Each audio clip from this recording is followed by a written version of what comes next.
but de cette journée-ci, c'est d'outiller le secteur jeunesse à pouvoir travailler les thématiques de vivre ensemble et à pouvoir travailler les thématiques de lutte contre les discriminations ou contre le langage de haine, l'intolérance, tout ce qui, à terme, pourrait amener certains jeunes à se radicaliser, entre autres. Donc c'est une demande de la ministre et donc nous on a voulu outiller le secteur jeunesse avec des outils concrets pour lutter contre le phénomène. Cette journée-ci pour la discrimination avait une particularité que la matinée servait surtout à sensibiliser les participants à quels sont les comportements interdits et discriminatoires dont font preuve les autorités, les institutions, les individus, le harcèlement, discrimination directe, indirecte, les critères protégés, la liste des critères protégés par la loi de discrimination. Donc moi c'est Caroline Rosillon et je suis collaboratrice pour UNIA, pour la zone Liège-Verviers. Et moi c'est Sébastien Boquet, collaborateur donc chez UNIA pour la zone de Namur, Bubarem et Luxembourg. Le principe de la roue des inégalités en fait c'est que la personne qui joue va tomber sur un profil au hasard qui a certaines caractéristiques. Donc ça c'est pour montrer qu'on hérite de certaines caractéristiques qu'on n'a pas choisies et qui vont dans certaines situations de la vie quotidienne nous donner plus de chances que quelqu'un d'autre ou moins de chances que quelqu'un d'autre d'accéder à tel ou tel service. C'est surtout pour sensibiliser le grand public en fait, à la notion de discrimination ainsi qu'au comportement interdit. Voilà, toutes les idées sont les bienvenues pour le faire d'une autre manière, pour donner le sentiment que les animateurs vivent en jouant ce jeu-là et voir un petit peu comment ils pourraient l'appliquer au sein de leur public.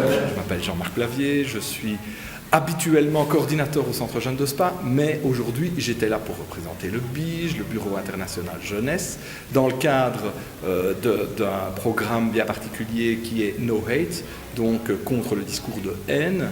Cet outil est tiré d'un manuel qui est édité par le Conseil de l'Europe et qui s'appelle Repères. Alors ici il s'agissait en fait de 4 personnes, donc il y a eu 4 volontaires, qui l'un a joué le rôle d'un coordinateur dans une maison de jeunes, 2 autres ont joué des animateurs et le 4e a joué le rôle du papa d'un jeune. Ce jeune était soi-disant issu d'immigration et il y avait eu des vols dans la maison de jeunes. On demande aux participants, à ceux qui sont observateurs, de faire leurs remarques par rapport à des questions que j'ai posées à ce sujet-là. Et puis après, on débriefe pour voir s'il y a attitude raciste, pourquoi, si le jeune a été discriminé, ce qui est le cas, puisque évidemment ce n'est pas lui qui a commis les vols.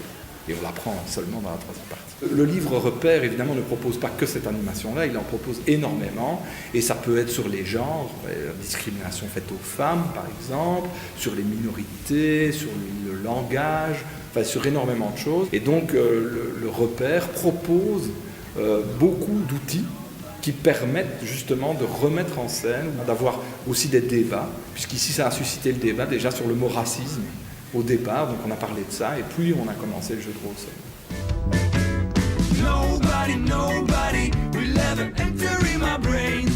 On voulait l'après-midi en fait présenter une série d'outils et de stratégies qui permettent aux animateurs de centres de jeunes d'aller plus loin que le constat, et parfois un constat d'impuissance d'une discrimination, mais d'aller vers des possibilités d'action. Je crois qu'ils sont repartis heureux et outillés, je crois qu'ils sont repartis fatigués parce que la journée était dense. On a vraiment mis beaucoup, le maximum qu'on a pu dans une journée. Tout simplement, 2018 est une nouvelle année qui recommence pour la DCJ et pour eux c'est nous, avec donc au programme de nouveau 6 rencontres, vivre un outil, qui seront pour certaines similaires à celles réalisées en 2017 et d'autres, des nouvelles.